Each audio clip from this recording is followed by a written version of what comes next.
Welcome to Judge TV, where emotions meet the law. The Earn case plaintiff, Shannon Mendoza. Defendant, Lionel Stevens. Amount of the lawsuit, $700. Main content, Shannon and Lionel met while working in the hospital and then dated after Shannon's grandmother died. She fell into depression and drank heavily. Lionel got a new job with a high salary, often went on business trips. Shannon suspected him of having an affair. Shannon admitted to sending many messages while drunk, once throwing a plate on the ground out of anger. While Shannon was moving out of the house, Lionel came home unexpectedly. The argument happened. Shannon said Lionel held her hand, dropped and broke her grandmother's urn. Lionel said Shannon tried to throw the urn at him, and he just blocked it. Will determine liability, but sorry to hear that happen. Thank Give you. me some background on you all's friendship, relationship, anything you'd like for me to know about the two of you. Sure. Lionel, and I. Convenient. That's convenient. Yeah, that's what she calls you. She don't call you Lionel. She just calls you Lie. Yeah, she's well, I funny. know where this is going. He got 1,000 women too, doesn't he? Yeah. And that's why she calls you Lie. Your Honor, that's not Are the you case. Lie or Lionel? I'm Lionel, Your Honor. Until I find out different. Go ahead. We met working at the hospital where I am a head nurse, and Lionel was hired as security for the hospital. This was approximately... He came up. Yeah. This Go was ahead. Approximately 3.5 years ago. We became friends while working on the same floor of the hospital. We would often have lunch breaks at the same time, therefore would end up eating a lot of meals together.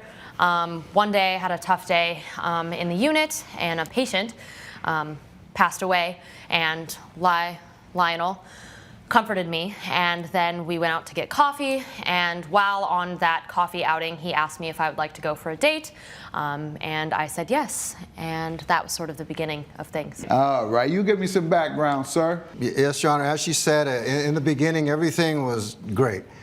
It really didn't start to take a downturn until her grandmother passed away. When was that? She started to drink very... When was that? That was about 18 months into the relationship. Okay. Go ahead. And as I was saying, she started to drink very heavily. About the same time, I was offered another really great, high-paying job doing personal security for high-end clients. And I was away a lot. I went on business trips all over the world. And during the course of some of these trips, she believed I was with somebody else. She was sending accusatory texts. And again, as I said, I think partly because of her drinking, and she was becoming very insecure, and the loss of her grandmother, she started to really go off the deep end a little bit. How did the change of jobs affect the relationship? Well, Your Honor, something that was specific and special to Lionel and I's relationship was that every day, whether he would get home first or I would get home first, whoever got home second, he would always give me a kiss, and that was a daily thing. And then after the new job started, I noticed that the kisses became less frequent upon one of us arriving home, to the point where then there were no kisses at all. Then he had a new job. Maybe the man was tired. But Doesn't you can take- give a little peck, right? Correct, and that's all it You ain't was. too tired to give a peck. Right, exactly. Your Honor, that wasn't All you gotta do. Thank you, Your Honor. And I want to say that as That's well. what I have to do. Not have to. That's what I do at home, and all our family does that. Amir, he likes to kiss me with that bad breath. Why did you stop giving her the pecks? Let's just start there. To be honest, Your Honor, she smelled like a distillery. So I had no desire to get near her and kiss her.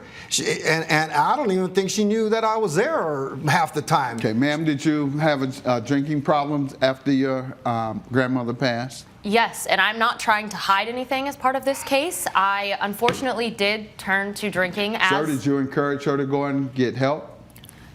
No, in fact, he actually discouraged me from going to therapy, saying, and I quote, "Therapy is not a real science," and therefore he was not willing to support me paying to go to a therapist. Therefore...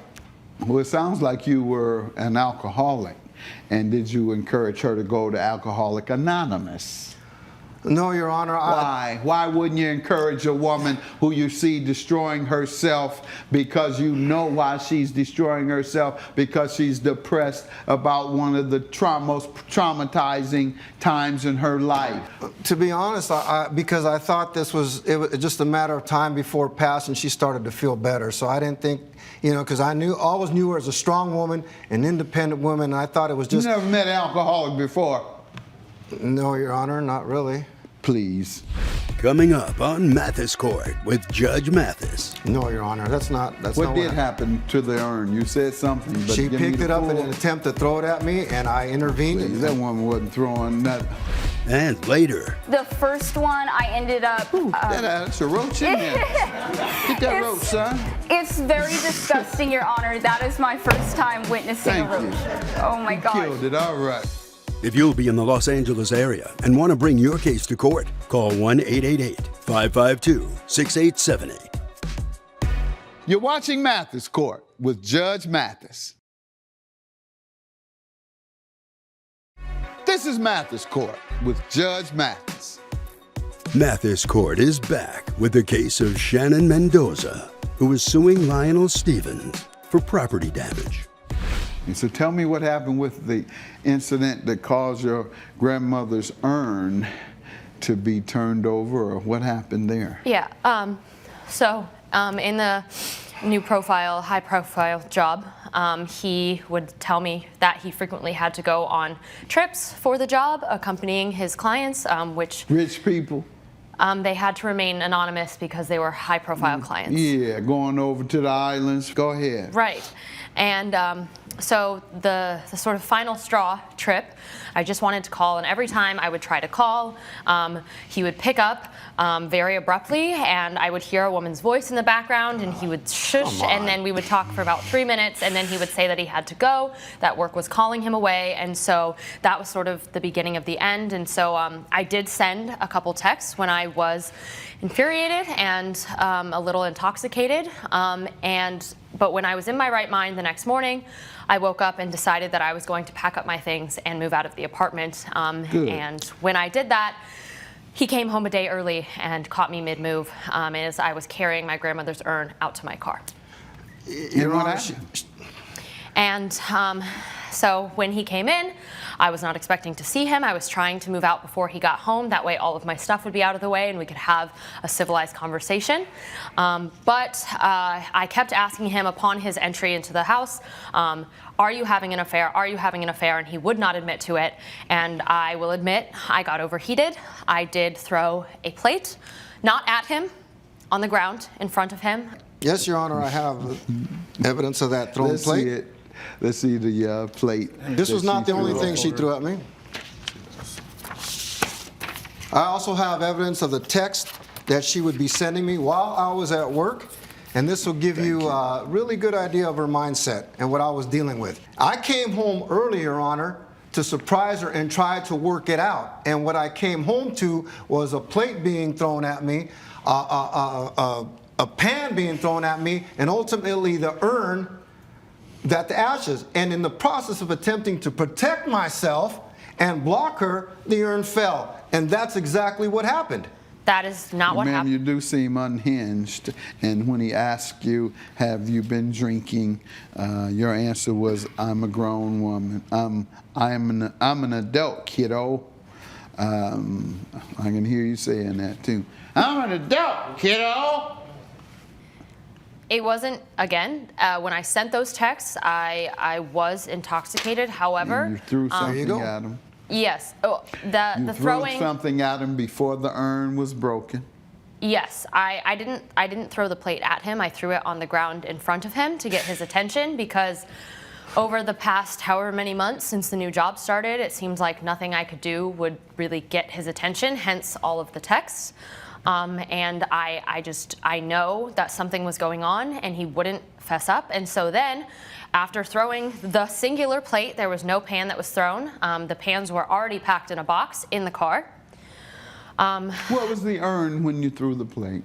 The urn was on the kitchen counter, so I was packing up the plates right when he walked in, and there was one in my hand, and then I threw it, and then after he still would not confess to the affair, I grabbed the urn and I was just going to walk out. I told him I was not going to have this conversation anymore, and as I tried to walk out, he grabbed me by the wrist to stop me, and that knocked the urn out of my hand onto the ground. Why do you think he grabbed you by the wrist? What was the purpose?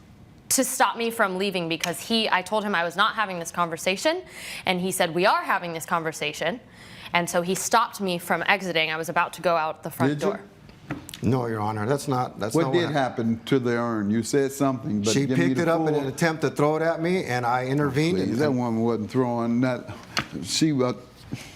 Sorry, I don't want to call you that woman. Shannon was not throwing that urn at you, sir. No. She was not throwing her grandmother's urn at you. I don't believe it. There's not that much drunk in the world. She knew that was her grandmother's urn. She did not throw that. So, Mr. Stevens, you're no longer Lionel. Mr. Stevens, you are a lie, as you call him. Judgment for the plaintiff, lie, no. $700.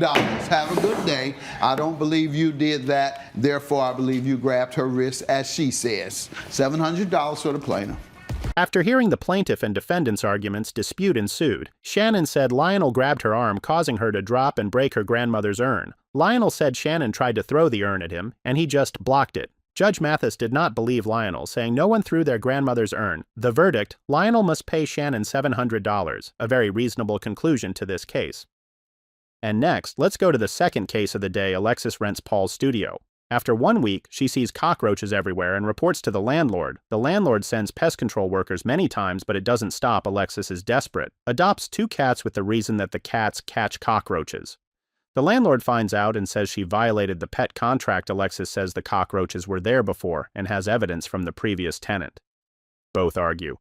Paul: no tenant in the past 3 years has ever complained about cockroaches. Alexis: cats help catch cockroaches. Judge Mathis: cats don't climb walls to catch cockroaches. The case is now in the judge's decision. State your name. Paul Mayhew, Your Honor. I'm suing for $1,800 today for pet fee I didn't ask you compensation. that. Your name? Alexis All Biles. right. I'll tell you what you're suing for. Yes, sir. We're just having fun with you already. That's what I say. You're suing your tenant for $1,800, alleging she moved out, owing you rent. Is that correct? Correct. Start with you. Give me some background on it. Me and my wife have resided in our residence for 15 years. For the past 5 years, we renovated our home into 3 studio apartments, one of which we leased to Ms. Biles. Upon moving inside, Ms. Biles stated that she saw a cockroach. She contacted me. I immediately contacted my exterminator to go there to resolve the issue. About a month into her lease, she contacted me again, stating that she still sees cockroaches. Once again, I dispatched my exterminator to go out there and handle the situation. 3 months passed, and so I was in the area. I decided to go by for a visit. I had noticed that she had 2 cats off in the distance on the couch. I asked her, were those her cats? And she said yes. I then informed her that there is a pet policy in place on the lease agreement that she signed. You have the lease today? Yes, I do, Your All Honor. right. Let me have it, please, Amir. Coming up, After he brings the same exterminate over, there's no solution to this problem. So I'm Only not problem, ma'am, I've never heard that cats eat roaches. I know they eat rats. Exactly. People get them for rats. You're watching Mathis Court with Judge Mathis. This is Mathis Court with Judge Mathis. Mathis Court is back with the case of Paul Mayhew, who is suing Alex Biles for breach of contract. Let me get some background from you, young lady, while we're waiting. Yes, of You look course, so Your young. How old are you? I'm 20, Your All Honor. right, have your own place and everything. Yes, Your Honor. All right, proud of you. I actually moved here from Nashville, Tennessee. I got a job for a PR marketing company. I got the job right after the holidays, and I just needed a last-minute place to move. And I found Mr. Mayhew's listing. I did a walkthrough of the place. It seemed perfectly fine through the walkthrough. And about a week later, I was noticing a roach on the floor. I thought it was just one. Then I go to do the dishes. There's 2 more in the A sink. week? It took a week for you to see them, though? Yes, Your Honor, a week. You brought the roaches with you then. Exactly. No, Your Honor. Yes, you did. Yes, Your Honor. I did, however, end up contacting one of his former tenants, and I asked her if there were roaches in the apartment prior to living in there. She also said there were. I can also hand the Let me see text it, please, messages to Amir. you. Your Honor, The whole that folder? tenant resided in that residence Thank you. 3 years prior to Ms. Biles. 3 years 3 prior to years Ms. Biles. before that tenant had left. Correct. 3 years prior. Correct. And who had lived there in between those 3 years? Did you have other tenants? Yes, I did. Did they ever complain to you about roaches? No, they did not. So for 3 years, you never had a roach complaint. Correct. Did you take any pictures? Yes, I did. They're all There in the you folder, go. Your Honor. The first one. If it was that bad, you would take pictures. Yes, the first one I ended up. That's a roach in there. Get that It's- roach, son. It's very disgusting, Your Honor. That is my first time witnessing Thank a you. roach. Oh my gosh. Killed it. All right. We're good. I could look. Your Honor, the situation at hand was the fact that she snuck in 2 cats, didn't inform me, and then refused to pay the pet fee. How will Judge Mathis rule? Find out when Mathis Court returns. You're watching Mathis Court with Judge Mathis. This is Mathis Court with Judge Mathis. Your Honor, the reason I did adopt 2 cats is because after he brings the same exterminate over, there's no solution to this problem. So I'm Only out problem, ma'am, I've never heard that cats eat roaches. I know they eat rats. Exactly. People get them for rats. Yes, Your They Honor. eat roaches and rats? Yes, Your Honor. I've So never I heard end of up that. doing my I've own. never heard of Your Honor. cats eating roaches. They can't catch no roach. Your Honor, What about when they on the wall? There's a cat climb the wall. Actually, No. yes, Your Honor. Cats. Now can you climb. about to go. All right, she told me cats climb walls. Now you're going to make a fool out of me. Okay. Here's the pet policy. I see the pet policy. Now it's time to make a fool out of you. You did not agree. You did not abide by the pet policy. You got those cats because as you just tried to make a fool out of me and tell me cats can climb walls. Judgment for the plaintiff. Climb out of here. All rise. Judge Mathis has ruled in favor of the plaintiff. The defendant has been ordered to pay $1,800. If you found this analysis as eye-opening as we did, please hit the like button, share your thoughts in the comments section, and subscribe to Judge TV for more amazing courtroom stories every week.